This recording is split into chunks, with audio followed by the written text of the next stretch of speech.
The first demo showed start and stop the applications by Netconf client. 802.1q 2012 12.32.4 describes MRP External Control. We follow this standard, writing talker advertisement in the admin request list. It starts the talker, and listener side runs the listener by receiving MSRP talker advertisement. And it can be stopped by deleting the talker advertisement in the admin request list. At first, we start our program. It also runs a web server which supports Excelfore Netconf Explorer on a browser. I open a regular browser on my laptop PC, which can be any PCs. Just need an IP connection to the target machine. From the browser, set the URL of the target. Then I got a login window. Login with an already registered user. Then I have a Netconf client control on the browser. To set a talker advertisement in the admin request list, I need to set several values. For that, I load a prepared XML file. Here, stream ID, VLAN ID, and more which are needed in talker advertisement. Then I send a request. We start a movie file talker, and the listener runs on the same machine through directly connected to Ethernet ports. The listener starts playing the movie. Audio is also running. I can hear it by turning on this speaker. Now I load the XML file to stop. Then send a request. It stops the talker and the listener. The second demo, we show how we set up 802.1 QAV credit-based shaper through Netconf. This change is applied dynamically when it is running a talker stream. At first, I bring up the talker running status.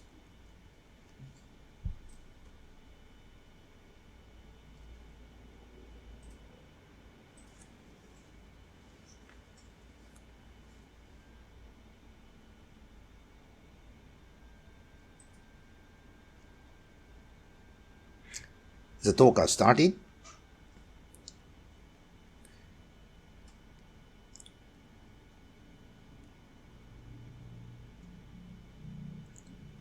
Then I open our tool program, which shows how many frames are sent in each 250 microsecond slot.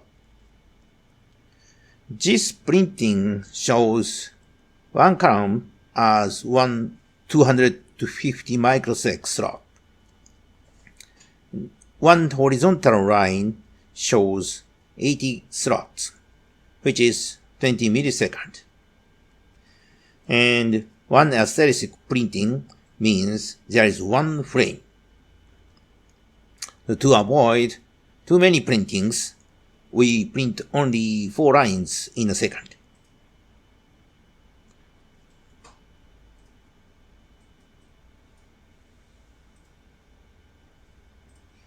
So this is showing a talker stream without traffic shaper. So there are a little bit burst of data is here. We can see 3, 4 asterisk on one column. Now set up the credit-based shaper from Netconf Explorer. We Set idle slope 9 megabps, which is just enough for this movie data.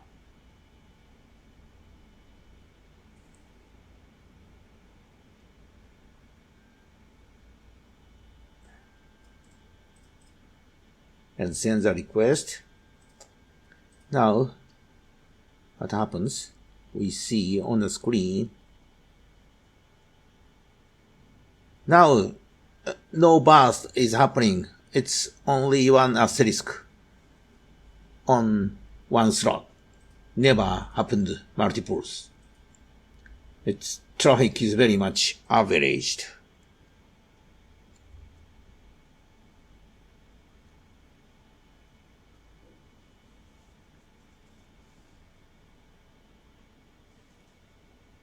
To disable the credit-based shaper, we set CVS enabled to 0 and then send the request again.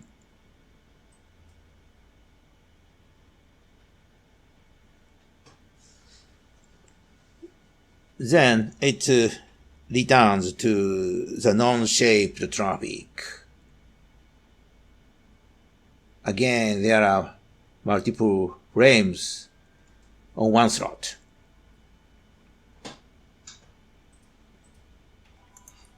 Demo 3. Here we show time-aware shaper.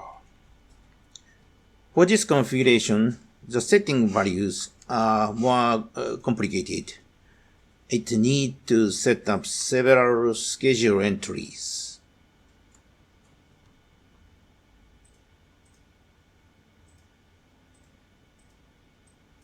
We set here 250 microsec interval 4 times and 1 millisecond interval 1 time, and create a total 2 millisecond cycle time. We are running the talker stream in class B traffic, and it uses Q1. In the first interval, we open for this Q1. In the second to fourth intervals, we open Q0, which is for class A. And fifth interval, which is long 1 millisecond interval, we open for Q2, which is a best effort Q. So for this talker, the class B stream, only the first slot is open and the other intervals are all blocked. Now we run this configuration. Now, then we see the frames on the vertical line is aligned.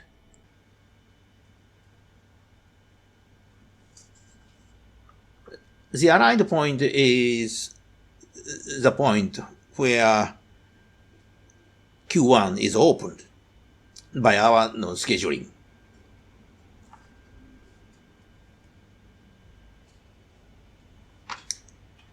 The empty slot is always empty. When Q is open, then traffics are there.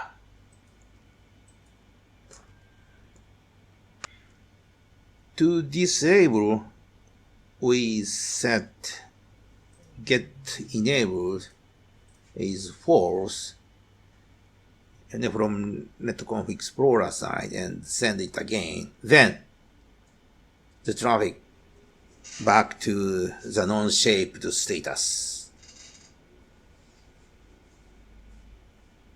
So now demo 4.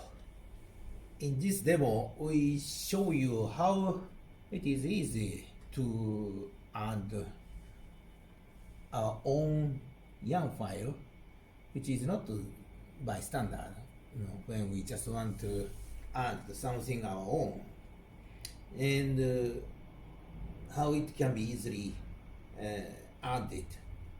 And now I just write Excelfore TSN.yam, very simple YAM file, and this is just a YAM file header and one container, it's a test controller, and leaf, just one leaf switch, and this switch is Boolean, so switch on and off. That's all. So very simple YAM file, and I wrote only this file, not coded at all, and nothing C file I wrote. So, and from only this YAM file, we can add new control from Netconf Explorer. It's building now. Okay, finished. Now I install.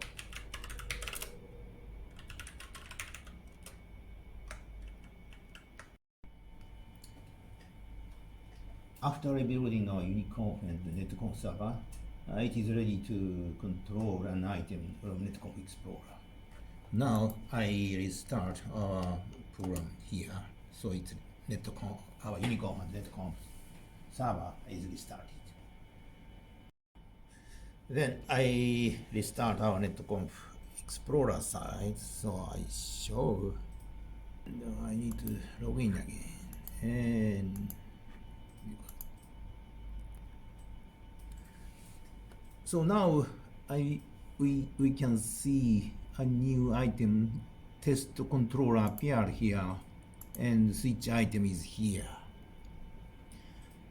And control this item, to control this item, we just need to write a value on this leaf. So we can provide a template XML file by clicking it config. This is a template. And now we just need to change the value on switch leaf to true, then switch leaf, and send request. Then it's written in the database. So to check it, we can click here and show the data value. Then it's showing switch true. So this is just changing the value in the database. Now I show you control some hardware by this switch leaf value. And as an example, we show you this USB relay. It's controlled by that value. So to do that, I write very simple shell script. Just one simple shell script can do that. I'm showing target machine side screen, and I have very simple shell script control switch1.sh, and what this is doing, we just monitoring event on that switch leaf which we just created in a new YAM file. And when event happens, by update the value, we check the value, and if it's on, we switch on the relay, and if it's off, we switch off the relay. So we will do this now, and then I just close this one. Then I run control switch1.sh. It's now running. So let's see how we can control relay. Now I show you how we can control that relay from Netconf Explorer side. So as I showed before, I just get the template, and this switch leaf set to true, and then send. Now it's turned on, and the LED light up. I send this false, and I send again. It's turned off, and LED light off. So next, I have another very simple shell script. And what this does is monitoring Ethernet line status. And it's by IEEE standard YAM file. We can monitor operation status in here.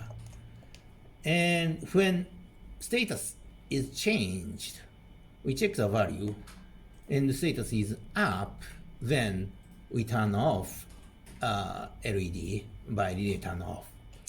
And if status down, we turn on relay and the LED turn on. And also we change the value in our added switch leaf. When relay off, it becomes off. And relay on, it becomes on. So now I start, that's the shell script. To this edge. It's started. Again, I bring Netconf Explorer here. This time I need operation on Ethernet line here. So what happened? I disconnected and the line.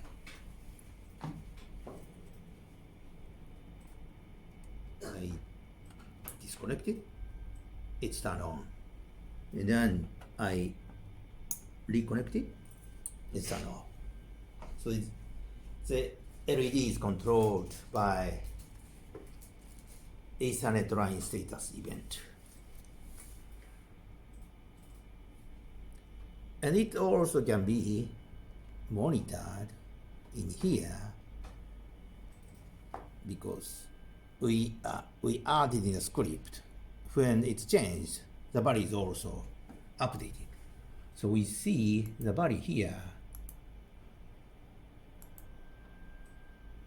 Now it's false. False means it's really turned off. It's a normal status, it's false. And then I backed. Then I change. So by disconnection and status is changed. And now LED on. And what happened on this switch status? You see, now it's true, change it to false to true. That means line is down and the relay turned on. Again, I just turn it again, and the relay status changed. I read the value again. Now it's false.